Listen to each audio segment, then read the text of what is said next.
So take a look at this unbelievably beautiful opal. This is one of the ones that Alexis and I brought back from Tucson. And Susie got it because it's like, you know, hot stuff. Fantastic.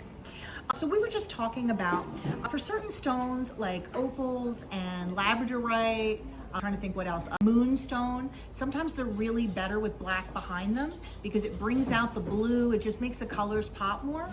We've tried every method known to humanity, and the best method is using black electrical tape. Yes, I know all of you right now are going like, what? Yes, black electrical tape. It's deep black, it's glossy, it lasts forever, it works super beautiful. So forget the bullshit with the like patina and all the other things. This is the best method.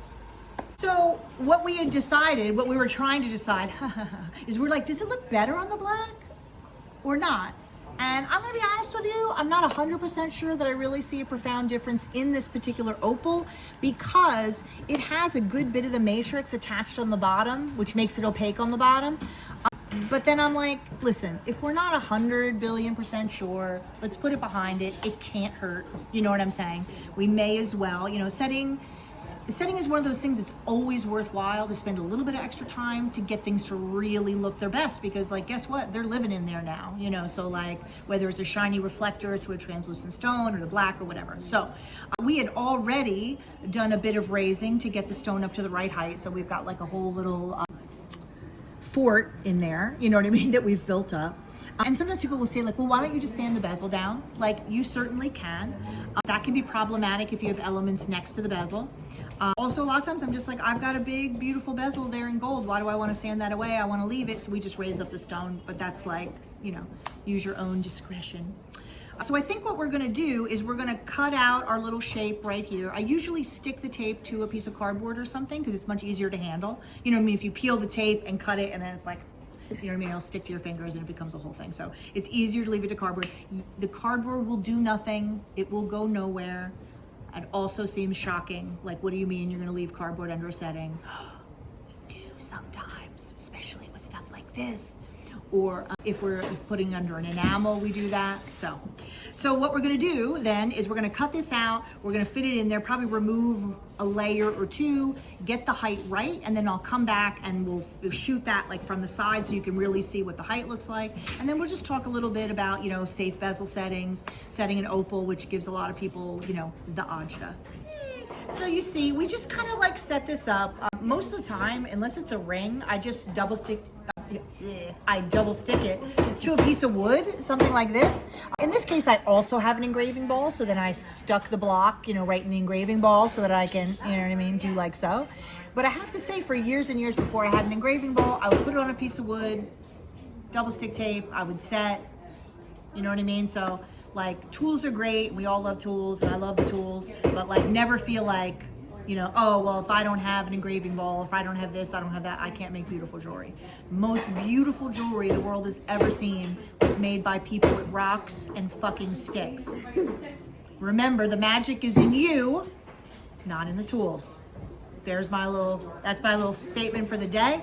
So all I'm gonna do now is, I usually just take a little bit of painter's tape and kind of cover up the bail, because like who among us has not slipped from time to time? And I feel like if I put a couple layers of tape on there, you know, it's good. And the thing of it is, like, it's not about your piece being perfect, but it really pisses me off if it's like absolutely brand new and I slip and ding it. You know, like as life goes on, you get dings, it's okay. But like brand new, Ding one. you know what I mean? Yeah, so. The first ding is always the hardest. Words of wisdom from Alexis. Okay, so there it is. We've got our lovely stone. Pop it in there, and you can take a look from the side. So, and also always remember when you're about to set, you want to gently press on the stone a little bit because things can kind of bounce around in there a little bit. This is an opal, so it's a little fragile. So that I'm not gonna like do anything super violent, but I'm just gently pressing. But that height is really, you know, that's good. I mean, essentially the bezel, just for any kind of cabochon, it has to hit above where the stone starts to curve in so that you know it's gonna hold it. So a stone that's very straight up and down, for example, is gonna have to be down lower in there. This has a really sort of like quite a low slope, so we don't need that much of it in there, okay? And that's why getting the height right is so tricky. People are like, why is this so tricky? Like, why am I doing this again? It's like, yeah, but every stone is a little bit different, and you know, you have to adjust it a little bit. I think this looks good. Susie looked at it and she gave it her 2 thumbs up, you know? So we're about to set. I'm gonna grab my bezel roller from my master setting tool set. Oh, look at that. You know, sexy. So like, I'm a little vertically challenged, you know, I'm not very tall. So a lot of times when I set, I do tend to stand up, because when you set, you're gonna like put your, you know what I mean? Your elbow up. Basically everything your mom told you about keeping your elbows down, like let that go, because when you set, you have to have your elbow up so that you're getting that 45-degree angle. I mean, I'll wrap my hand around it, but basically, you know, you want to be like at 45 degrees. If you're a little higher, it's fine. You know, it's not like that you have to get in there and like, you know, with an angle measurement. So the important thing to remember when you're setting, you want to be at a 45-degree angle. If your angle's too low, what happens is that your stone basically ejects. Yeah, that sucks. You don't want that. So make sure it's at least 45 degrees. I can't even look from the side. If it's a little higher, no problem at all, but make sure it's up. So I'm going to go ahead and stand up and get started. Keep those elbows out. Like so. I'm gonna tilt it, and I always keep, you know, a thumb or a finger of my other hand, you know, my non-dominant hand, holding the stone, because I mean, yes, in theory it's not going to go anywhere, but in reality. Okay, so I'm going to put it right there. I'm going to press in and just go back and forth just a little. Now, this is not really like super pointy by any stretch of the imagination, but I always start with the pointiest spots. I'm going to work here and here and here. Like I said, these are pretty rounded corners, but okay, take this, press in, back and forth, like so. This is, of course, why having an engraving ball is so nice, because you just kind of, you know, very handy. Okay, press in. See? Everybody slips sometimes, like that. And always remember, the force is coming from your shoulder. I'm leaning in. The force travels down your arm, out through your arm. That's an interesting, that might have been a little Freudian thing there, but through your arm, and the force travels through the tool and right to the bezel. So just so you know, if you're at home and you don't have my set, which is completely insane because it's the best set in the world, but if you're not gonna get my set, which is also insane, if your tools are sticking out on the side, you need to cut them, okay? If it's sticking out on the side, your tool's way too long, you have no leverage, you slip more, and you know, and you end up doing this kind of a thing, you know what I mean, which is no good, okay? So I'm gonna do a couple other little passes at this, and then I'm gonna turn it over to Susie and let her work on it a little bit, and then we'll come back in and check. So check it out. Like, this is not completely finished yet, but it's looking really good. And you see, you know, the gaps are closing, and the thing of it is, people get nervous about setting opals, which is a legitimate fear, but normally, actually, if people are gonna have problems, they mess it up when they're making the bezel rather than the setting. You know what I mean? They're trying to like fit the bezel, and they kind of, we're just gonna, more or less, I do things normally like I would with a regular cabochon. I'm maybe gonna be slightly less violent. I'm not gonna be doing any hammering on it, you know, kind of a thing. I'm just like, you know, but like if I look at this, you know, there's still some small little spaces that need a little more love. Press in, and you can, at this point, like, it's definitely not moving anymore. You're really just closing those tiny little spaces between the bezel and the opal. So if you want to get your elbow up even higher and move this up just to really, you know what I mean, like, you could go about like that. Okay. And I'll just show you a little bit, but it's looking beautiful. I'm going to sand the end of that because it's actually getting a little slippery. From time to time, you actually, this sounds a little counterintuitive, but the end of your bezel roller, you want to rough it up with some 400 sandpaper so that it isn't too shiny, because if it's too shiny, it slips. I mean, not that you want it like super rough and skanky, but from time to time, I just give it a little, a little board secretary with a little 400, and for me, it gives you like just enough grip. Okay, like so. So press in. But you see how my angle's just up a little higher. So I just want you to go around like this. And you see how like, I'm not like, I mean, you should never be doing that anyway. But especially not with an opal. You know what I'm saying? You're pressing and you're leaning in with your shoulder. Okay? Nothing too crazy, but we're very, very close to being done. Yay! So check it out. Look how good it looks.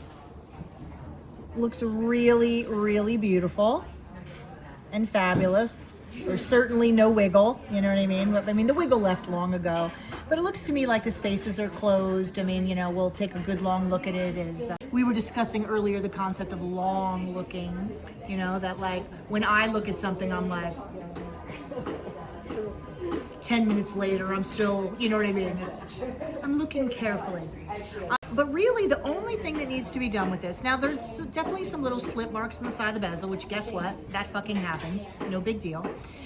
A lot of times what I'll do is I will, once I take it off of here, I'll put my finger or some tape over the stone, and I'll use some of that micron green paper on the side of the bezel.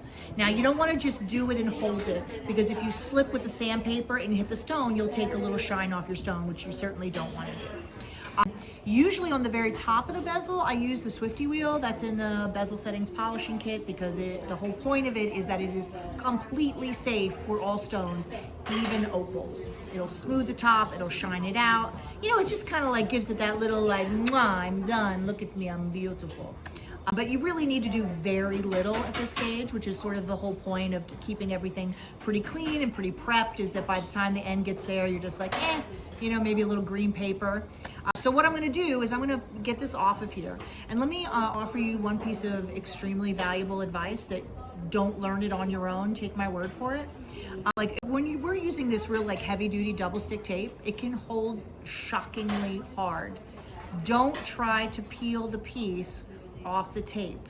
Peel the tape off the wood and then peel it off your piece. Because in other words, if you take this, I don't think it would probably happen with this one in particular, but if you take this and really push on it and try to pull it off of here, it can bend your piece. And then again, you just finished, you bent it, super pissy, you know what I mean? Boo, we don't want that. So I'm gonna peel the tape off like this, you know, peel the whole thing off and then get it off my piece. A lot of times, then I'll just take like a little alcohol wipe, or you could use a tiny bit of acetone, you know, to get a little of the goo off the back. Okay, so we'll do all those things, we'll polish the edge a little bit, and then we'll start showing it off.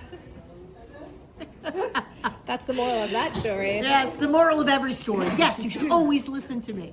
I think most of the people do, right? If they're smart. So take a look, because you see, like when you slide, you get like a little shiny mark. They're not very deep or anything, but this is what I mean by I'm gonna lay my finger across the stone or cover up the stone with tape, because if you're sanding, you may accidentally hit the stone. No, not maybe, you very much will hit the stone, and it'll take the shine down, which of course you don't want for your nice stone. So, and I've said this before, but guess what? You're all gonna hear it again. The board secretary is the best way. Do not cut little 1-inch pieces or tiny pieces of sandpaper, and then you no, the whole piece, fold it up so that you can just lightly do the board secretary like this, like you're buffing your nails back and forth. And you see how fast that works? Like super fast, very efficient. And you're not clenching your hands, which is something that I'm always telling people, like, don't get into clenching habits, because then you'll keep doing it. And that is not good, and your hands are very valuable, and we have to treat them nicely, okay? So I'm gonna give this to Susie, I'm gonna let her sand the side, and then we'll do a little Swifty on the top, and then all that's left is a triumphant spin around the room wearing her new necklace.